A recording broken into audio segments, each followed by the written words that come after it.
Now I'm trying to discuss fiber optic sensor, which is belonging to unit 5 B category, meaning B part. In this, we will observe temperature measurement, pressure measurement, displacement measurement, water quality, which is called as turbidity measurement, and pollution checking with the help of fiber optic sensor.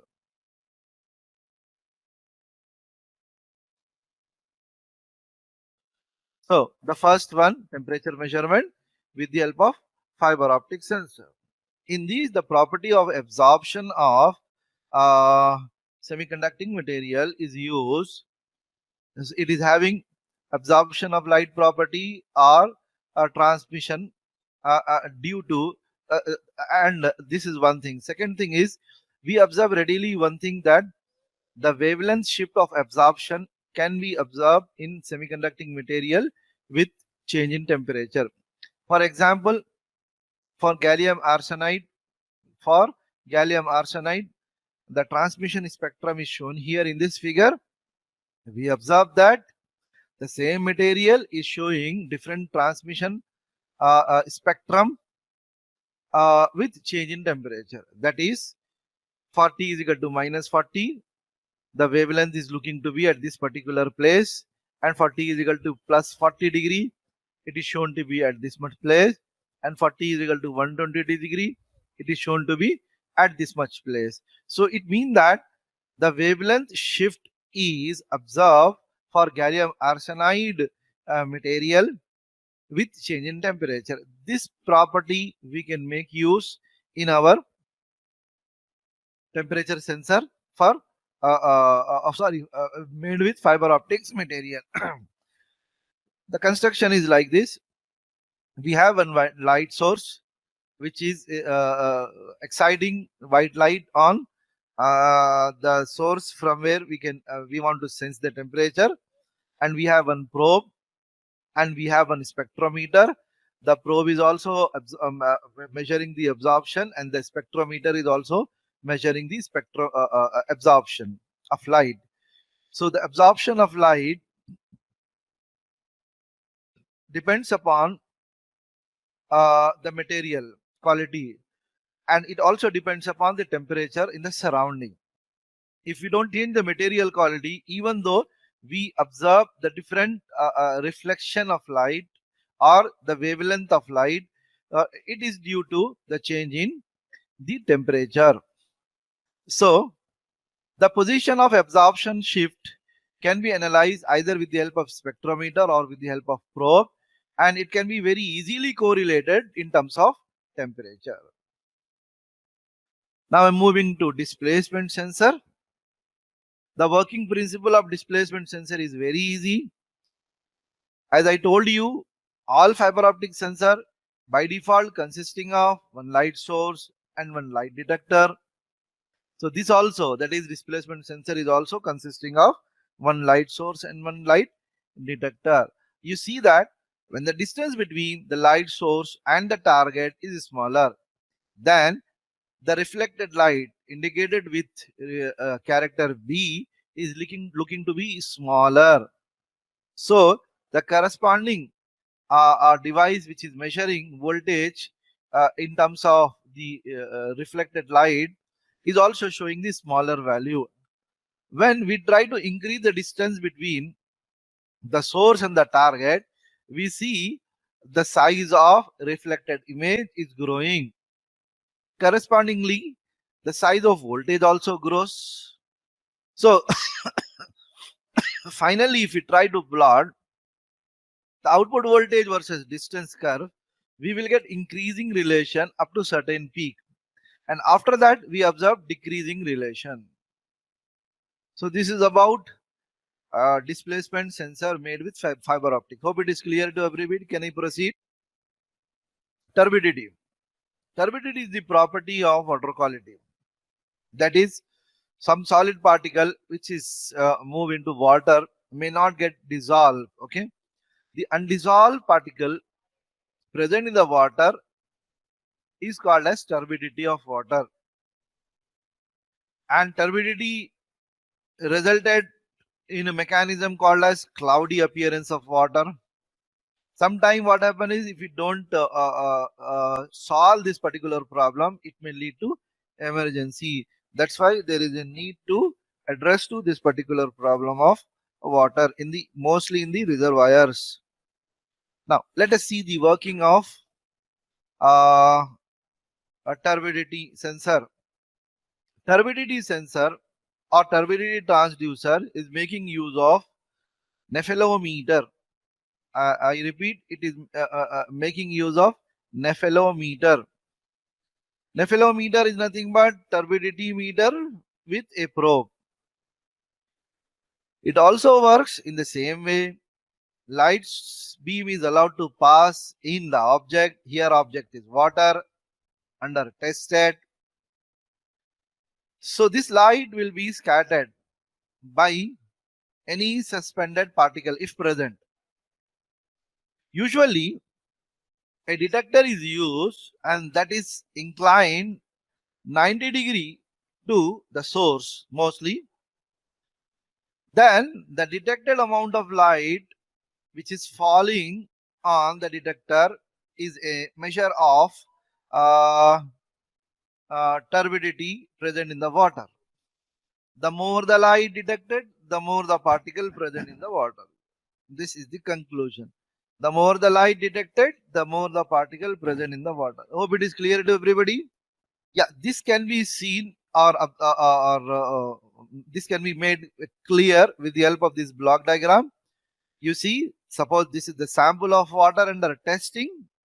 This is the light source. It can be done with LED, or it can be done with laser diode, or it can be done with tungsten. You see, nephelometric measurement for light detection is kept 90 degree from this light source. So some amount of light scattered in this direction or some other direction. But we are particularly interested to pick this scattering at 90 degree.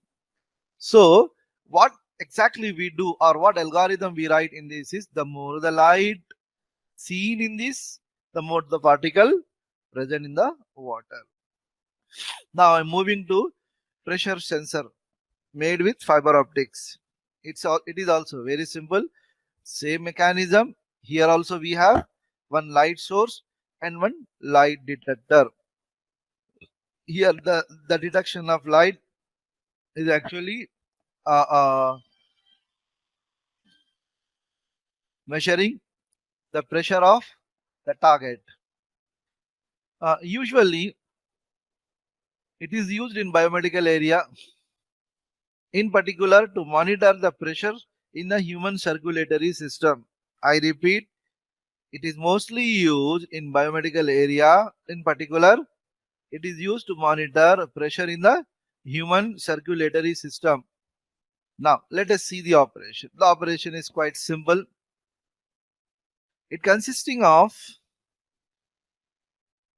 a set of tube which is carrying the input pressure called as input guide, and set of tube which is collecting the output pressure called as output guide. This is the target from where we want to get the pressure. The input guide is actually targeting to the center position of the target, and the output guide is actually uh, getting the reflection because of the applied pressure.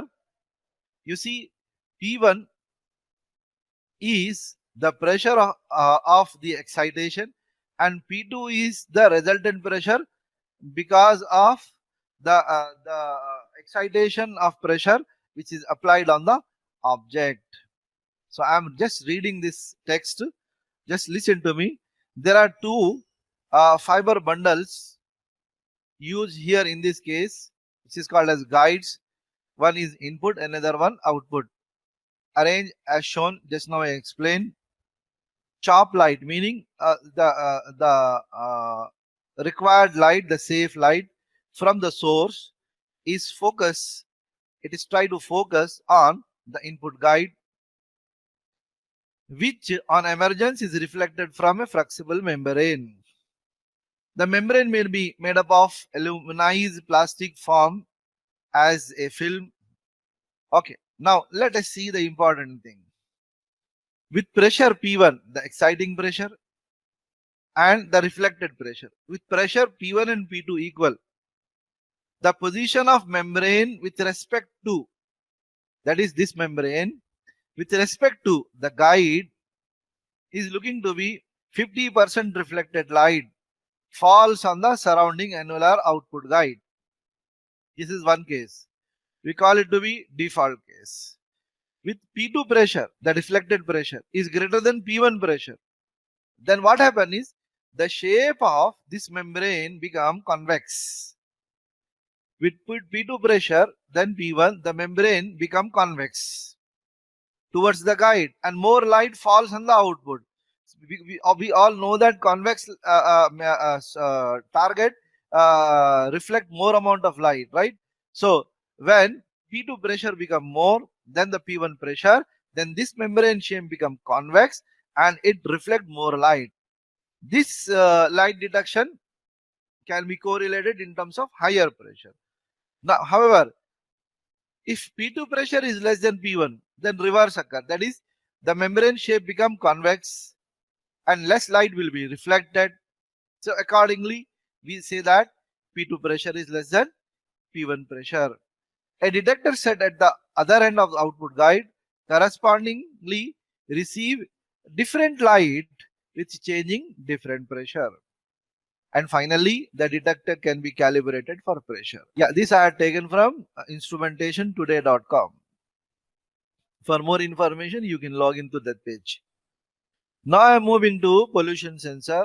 That is the last topic of our course as well as this unit.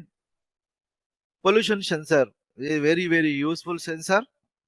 So the sensor which is doing pollution measurement are actually called as air pollution sensor, APS. They are the devices that detect and monitor the presence of air pollution in the surrounding area. I repeat, APS are the sensor which is doing pressure pollution monitoring operation. So they actually monitor the presence of air pollution in the surrounding area. And the second very important thing which everybody need to know is what are the different impurity which APS sensor focus on. It is actually 5 components of impurity. One is ozone, another one particulate matter, another one carbon monoxide, another one sulfur dioxide, and the last one nitrous oxide. Maybe you have already done this in your what is that course called, environmental monitoring. So let us go into one sensor called as NDIR, non-dispersive infrared radiation. Non-dispersive infrared radiation. You see, as usual, this is also consisting of one light source, infrared light source, and one light detector, and in between we keep the sample under test. So here the mechanism is like this. We have the sample under test and we keep one reference source which is the standard one. The light source is allowed to fall on both sample as well as reference. So how much this light sample is attenuating the light and how much is this with respect to this reference is the measure of the pollution. In this particular case, the target is carbon dioxide. The more carbon monoxide, the more infrared radiation is attenuated. का मतलब it absorbs most of the light. If more carbon dioxide is present in the sample, then it absorbs more infrared light with respect to reference source. So that's all from our course.